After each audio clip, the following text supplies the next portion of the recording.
भक्त नारद के वचनों को सत्य बनाने के लिए भगवान छोटे छोटे कदमों के साथ, जिनकी कमर में ऊखल बंधा हुआ है, और भगवान धीरे धीरे धीरे धीरे धीरे धीरे इन वृक्षों की ओर बढ़ने लगे जहां ये दोनों अर्जुन वृक्ष खड़े थे।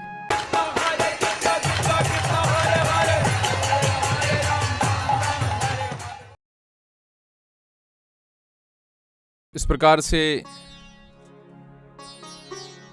असतः श्रीमदान्धस्य दारिद्र्यं परमंजनम आत्मोप्येन भूतानि दरिद्रा परमीक्षते, कि इस प्रकार से ऐसा नास्तिक, मूर्ख और धूर्त व्यक्ति जो धन के मद के कारण वस्तुओं को यथारूप नहीं देख पा रहा है, यदि उनको नारद ने विचार किया ऐसा श्राप दे दिया जाए, दरिद्र बना दिया जाए, तो ये दरिद्रता उनकी आंखों के ऊपर सबसे श्रेष्ठ अंजन काजल का काम करती है और वास्तविक रूप से ये व्यक्ति इस संसार का दर्शन कर सकते हैं।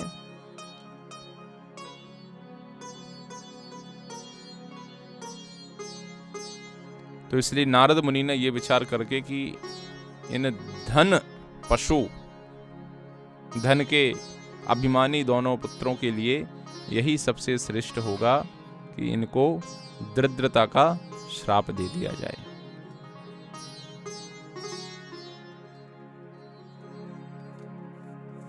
दरिद्रो निर्हस्तंबो मुक्तः सर्वं दैर्यः कृच्छं यद्रच्छया आपनोति तद्वि यस्य परम तपः।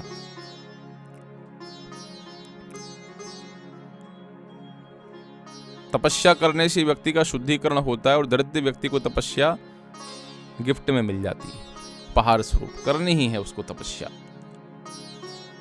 उसकी मिथ्या प्रतिष्ठा अपने आप समाप्त हो जाती है। भोजन, आश्रय, वस्त्र, इसकी आवश्यकता का अनुभव करता है, इसलिए दैव कृपा से जो मिलता है उसको संतुष्टि प्राप्त हो जाती है। तो देखा जाता है कि सामान्य लोगों को जिन कार्यों को करने के लिए परिश्रम करना पड़ता है, वो कार्य, वो विनम्रता स्वाभाविक रूप से दरिद्र व्यक्ति के अंदर, इसके पास धन का अभाव है, स्वाभाविक रूप से उसको प्राप्त हो जाती है। इसलिए बड़े बड़े साधु महात्मा इस धन ऐश्वर्य के भाव को त्याग करके जीवन में दारिद्र्य को स्वीकार कर लेते हैं। सनातन गोस्वामी, रूप गोस्वामी बड़े बड़े मंत्री थे, लेकिन मंत्री पद छोड़ के क्या कर लिया? कोपीन कंथाश्रितो, कोपीन और कंथा धारण करके ब्रज में इस प्रकार से मधुकरी करते थे, भिक्षा मांग करके भोजन ग्रहण करते थे। क्यों? क्योंकि इससे शुद्धिकरण आसान हो जाता है, व्यक्ति मिथ्या अहंकार से मुक्त हो जाता है। आजकल तो दुर्भाग्य की बात है कि कौन सा साधु अच्छा, बोले किसके हाथ में एप्पल की वॉच, वही अच्छा साधु। कौन सा फॉर्च्यूनर में बैठा है साधु, ऑडी मर्सिडीज में बैठा है, ये बड़े साधु महात्मा। तो वास्तव में साधु का मानदंड ये नहीं है कि साधु ने कौन सी घड़ी पहनी, कौन सा जूता पहना, मटका सिल्क पहना कि कॉटन पहना कि टेरिकॉट पहना है। ये सब साधु की महानता का मानदंड नहीं है। अन्यथा हमारे गोस्वामी गण तो सबसे नीचे दर्जे के साधु हो जाते हैं। तो साधु की महानता का मानदंड है उसकी कृष्णे का शरणम, भगवान को कितना शरणागत है, ये उसकी सबसे श्रेष्ठ गुण है, उसका सबसे श्रेष्ठ गुण है। तो नारद मुनि ने यही विचार करके कि कैसा इनका कल्याण हो। और एक और नारद मुनि कहते हैं कि दरिद्रता का एक लाभ ये होता है, दरिद्रस्य युज्यन्ते साधवा समदर्शिना सद्वी छिड़ोति तम तरसम तत् आरादिषु शुद्ध्यति। कि सन्यासी का कार्य है कि भ्रमण करे और भ्रमण करते हुए जो बद्ध जीवात्माएं हैं उन जीवात्माओं के कल्याण के लिए कार्य करे। दरिद्र व्यक्ति से मिलना आसान होता, आप सबका अनुभव रहा होगा। बहुत बड़े सेठ जी हैं, कोई व्यक्ति विचार करे सेठ जी का भी थोड़ा कल्याण करना चाहिए, तो पहले तो सेठ जी को लगता है आ गए साधु पैसा मांगने के लिए। बड़े कष्ट की बात है। महात्माओं की भी गलती है कि उनके मन में उनके कल्याण की बजाय इनको आध्यात्मिक उपदेश दें, बजाय उनके मन में ये आशा होती कि सेठ जी से थोड़ा 2-4-10 लाख खींच लें। तो उनका भी ऐसा बन गया कि हर साधु पैसे ही मांगने के लिए आ रहा है। तो ये उस व्यक्ति के जीवन का दुर्भाग्य हो जाता है कि साधु जाके अब उससे मिल नहीं पा रहा है, उसको उपदेश नहीं कर पा रहा है, उसको ज्ञान नहीं दे पा रहा है। और जब ज्ञान नहीं देगा तो कल्याण कैसे होगा? श्रवण नहीं होगा तो उसके विषय में, भगवान के विषय में सुनेगा नहीं, भगवत कथा सुनेगा नहीं, तो किस प्रकार से उसको भगवान के विषय में जानकारी लगेगी? तो बाहर ही लिखा रहता कुत्ते से सावधान। किताब वितरण करने भक्त लोग जाते हैं, घर के बाहर लिखा कुत्ते से सावधान। अब कौन कुत्ता है अंदर पता नहीं, तो कुत्ते से सावधान रहना पड़ता है। तो अब साधु महात्मा कोई नहीं मिल सकता है। बड़े बड़े कारखाने हैं, कोई विचार करे चलो भाई कारखाने पे जाते हैं, सेठ जी से मिल के आते हैं, तो वहाँ पे बढ़िया सिक्योरिटी गार्ड लगा के रखा है। तो वो कहता फ़ोन लगाओ पहले, फ़ोन नंबर होता नहीं तो मिलने के लिए नहीं जा सकते हैं। तो इस प्रकार से नारद मुनि कहते हैं कि संत पुरुष दरिद्रों के साथ बिना रोक टोक के घुल मिल सकते हैं, किंतु धनी व्यक्तियों के साथ ऐसा नहीं है। और इसलिए दरिद्र व्यक्ति को साधु पुरुषों की संगति तुरंत प्राप्त होती है, और ऐसे साधु पुरुषों की संगति से भौतिक इच्छाओं के प्रति उनका जो आकर्षण है, उनका जो मन में मैल है, वो मैल धुल जाता है, आकर्षण चला जाता है। और इस प्रकार से आकर्षण का चला जाना, मन के मैल का धुल जाना भगवत प्राप्ति में उनके लिए सहायक होता है।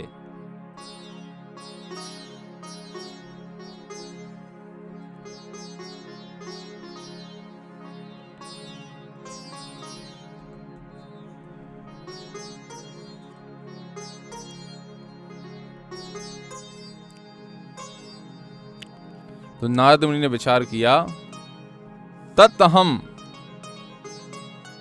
मत्योर मार्धव्याम वारुण्या श्रीमधान्दयो तमो मदम हरिष्यामि स्त्रेणियो रजितात्मनो। ततहम मत्यो, शराब पीने के कारण इन दोनों उन्मत्त पुरुषों के क्या करूंगा मैं? इंद्रियों को तो वश में रख नहीं पाए हैं, इसलिए क्या करूंगा मैं इनको इस झूठी प्रतिष्ठा से विहीन कर दूंगा। ये नारद मुनि ने उपाय सोचा इन नलकुबेर मणिग्रीव के लिए।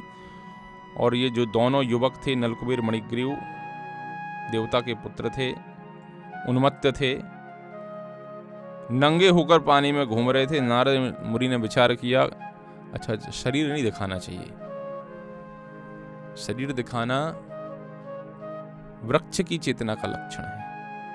कभी आपने देखा वृक्ष कपड़े पहने हैं? चीर घाट पे गए हों, लोगों ने पहनाए हो तो बात अलग है, नहीं तो वृक्ष कभी कपड़े नहीं पहनता। तो ये नग्नता का स्वभाव, ऐसे चड्डी पहन के घूम रहे हैं, ऐसे शरीर सिक्स पैक्स दिखा रहे हैं, बनियान नहीं पहना है, शरीर दिखाने के लिए नहीं है, शरीर छुपाने के लिए।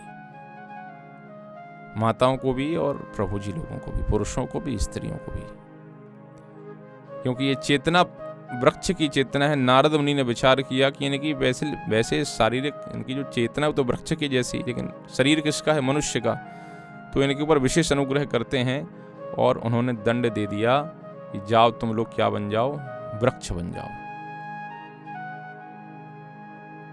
कोई कहेगा नारद मुनि ने ऐसा दंड क्यों दे दिया? ये दंड दिया, लेकिन क्या कहा उन्होंने कि वृक्ष तो तुम बनोगे, लेकिन तुम्हें अपने पुराने पाप कर्मों की याद रहेगी। पुराने पाप कर्म आपको याद रहेंगे, और दिव्य 100 वर्ष बीतने पर भगवान वासुदेव का आपको दर्शन प्राप्त होगा, और फिर भक्तों के रूप में आप अपना असली स्वरूप प्रदान करेंगे। ये भक्तों का अनुग्रह है। श्राप दिया, कहते हैं ना कि भक्तों की लात भी अच्छी है, बात भी अच्छी और लात भी अच्छी है। श्राप भी मिले तो वो भी क्या है? श्रेष्ठ है। अगस्त मुनि ने श्राप दिया गजेंद्र को, तो सीधे हाथी के शरीर में भगवत प्राप्ति हो गई।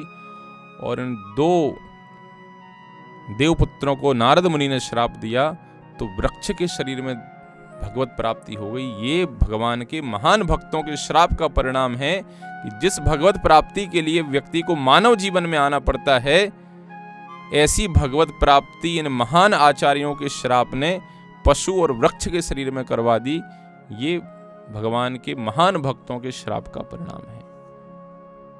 तो उन्होंने श्राप दे दिया कि आप लोग जाओ वृक्ष बन जाओ, लेकिन अनुग्रह ये किया कि वृक्ष भी कहाँ बनोगे आप लोग? नंद बाबा के आंगन में वृक्ष बनेंगे। अब यदि ये दोनों जो नंद के आंगन में नलकुबेर मणिगिरी वृक्ष बन के सौभाग्य देखिए आप। माता लक्ष्मी क्या भगवान की बाल लीलाओं का दर्शन कर पाए? भोले बाबा कर पाए? और भगवान श्री कृष्ण ने उन 2 यमल अर्जुन वृक्षों के सानिध्य में अपनी समस्त बाल लीलाओं को प्रदर्शित किया। वहीं कूदते रहते थे, वहीं घसटते रहते थे, वहीं दौड़ते रहते थे, और ये दोनों नलकुबेर और मणिग्रीव भगवान की उन बाल लीलाओं का दर्शन करते रहते थे। फिर से कथा में वापस लौटते हैं। कथा ये चल रही थी कि भगवान को ऊखल में बांध दिया गया था और मैया यशोदा अपने काम में लग गई थी। भगवान ने देखा, भगवान ने विचार किया। इन दोनों वृक्षों की ओर टकटकी लगा के कृष्ण देख रहे थे, क्योंकि उनको याद हुआ है कि हमारे भक्त नारद ने ये कहा था कि भगवान तुम्हें दर्शन देंगे, तुम्हारा उद्धार करेंगे।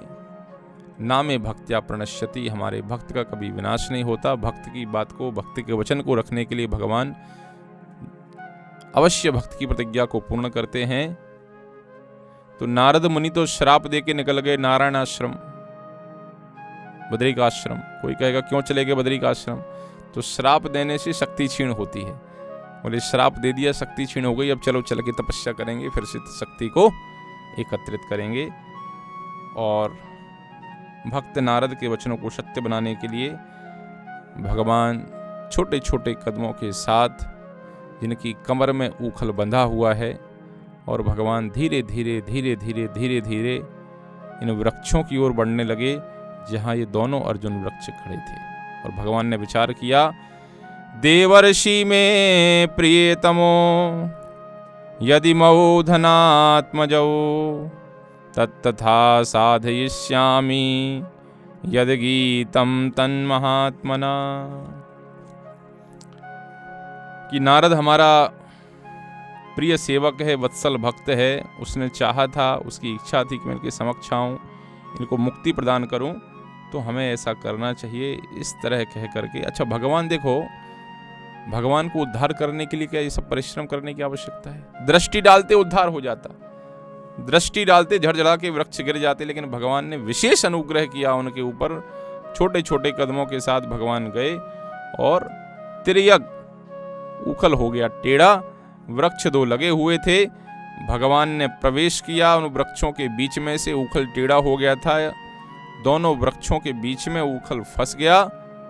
हमारे आचार्य वर्णन कहते हैं भगवान ने ऐसी विशेष मुद्रा ग्रहण की। अच्छा, परिश्रम भगवान को हो नहीं रहा था उस समय। ये वीडियो कैमरा होता तो भगवान किस प्रकार से उखल से वृक्षों को गिरा रहे हैं, अद्भुत दृश्य होता है। तो उखल हो गया टेढ़ा और भगवान निकल गए आगे। भगवान ने अपने दोनों चरणों को इन दोनों यमल अर्जुन वृक्षों के ऊपर स्पर्श किया, और यमलार्जुन के ऊपर जैसे ही भगवान के चरणों का स्पर्श हुआ, धड़धड़ा के दोनों वृक्ष गिर गए और 2 दिव्य पुरुष में से निकल करके आए। और ये दोनों दिव्य पुरुष भगवान से बहुत सुंदर सुंदर प्रार्थनाएं करने लगे। तस्मै तुभ्यं भगवते वासुदेवाय वेदसे आत्मद्योत गुणैश्छन्नं महिम्ने ब्राह्मणे नमः। हे वासुदेव, आपको नमस्कार करते हैं। आप भगवान हैं, सृष्टि के उद्गम हैं, शंकर्षण हैं, चतुर्व्यूह के उद्गम हैं। आप सर्वस्व होने से परब्रह्म रहते हो, आपको सादर नमस्कार करते हैं। नमः परम कल्याण, नमः परम मंगल, वासुदेवाय शांताय यदुनाम पतये नमः। हे प्रभु, आपको नमस्कार करते हैं कि आप ही परम कल्याण, परम मंगल, सबके स्रोत हैं, यदुवंश के प्रसिद्ध वंशज हैं, नियंता हैं। हे वसुदेव पुत्र, आप परम शांत हैं।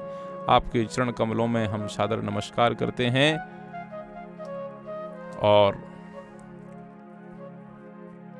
बाद में कहते हैं कि हम आपके परम सेवक नारद के दास हैं। दासो अस्मि। हम सिर्फ वैष्णवों के दास नहीं, हम वैष्णवों के दासों के दासों के दास हैं। गोपी पद कमलयोर दास दासानुदासः। वही भाव यहाँ दोनों व्यक्त करते हैं। और बहुत महत्वपूर्ण श्लोक कहते हैं यहाँ पे सुखदेव गोस्वामी, वाणी गुणानुकथने श्रवणौ कथायाम हस्तौ च कर्मसु मनस्तव पादरयोनः स्मरत्यां शिरस्तव निवास जगत प्रणामे दृष्टि सतां दर्शनेस्तु भवत्तु ननाम।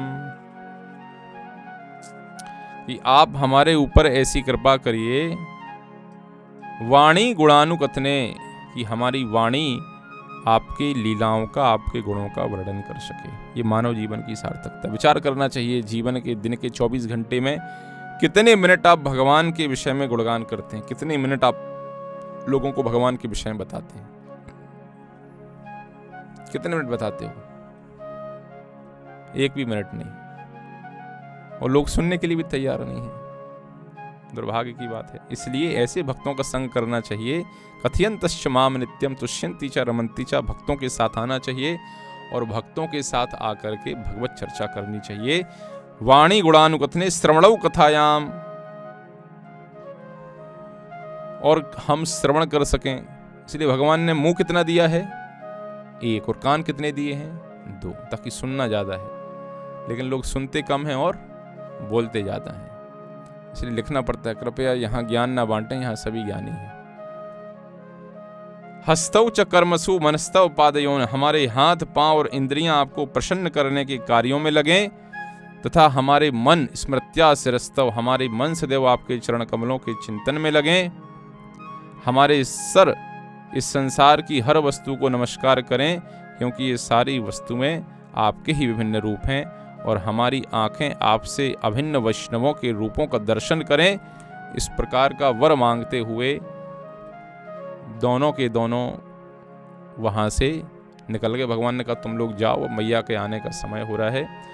और इस प्रकार से भगवान की स्तुति करते हुए दोनों के दोनों वहाँ से निकल गए। नारद मुनि की कृपा से इन दोनों देवपुत्रों को परम गति प्राप्त हुई, और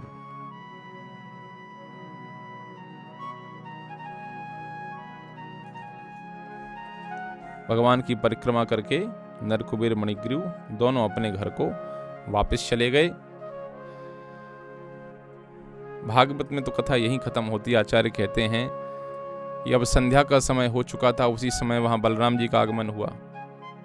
तो बलराम जी जब वहां आए, अच्छा दूसरे ग्वाल वाल भी खेल रहे थे, तो कृष्ण ने कहा होगा भैया खोलो हमें। अरे बोले इतना समझाता तो था तुझे कि ये मत कर, शैतानी मत कर, लेकिन तुम्हें शैतानी से समय नहीं मिलता। जब देखो जब शैतानी करनी है तुम्हें, मैं नहीं खोलूंगा। अपने मित्रों से कहा खोलो भाई जरा। तो आज ना रस्सी को बलराम जी खोल पा रहे हैं, ना रस्सी को ग्वाल बाल खोल पा रहे हैं। आचार्य कहते हैं कि रस्सी बंधी है वात्सल्य से, यशोदा मैया ने बांधी है, और वात्सल्य ऊंचा है सख्य से।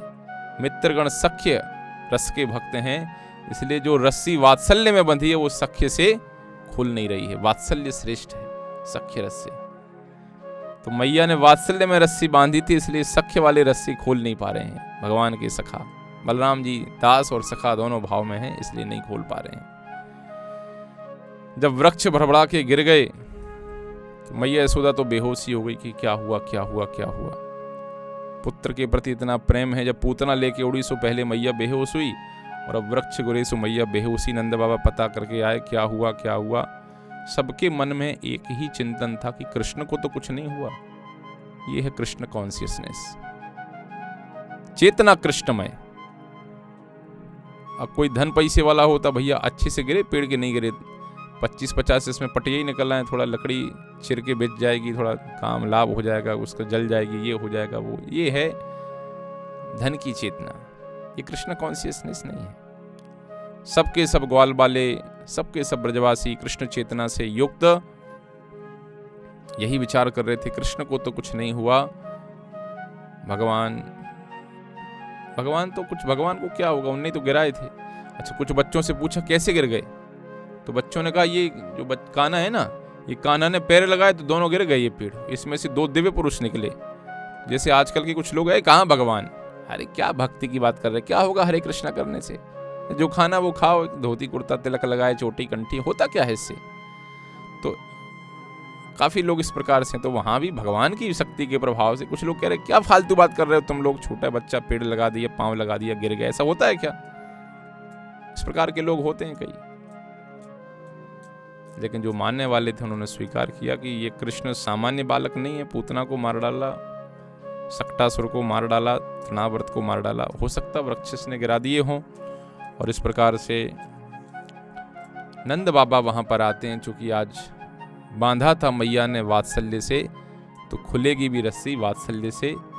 मैया के वात्सल्य ने बांधा, नंद बाबा के वात्सल्य ने खोला, और सारे ब्रजवासी दर्शन करने के लिए आए हैं कि कान्हा को कहीं चोट तो नहीं लग गई, कहीं शरीर में खरोंच तो नहीं आ गई।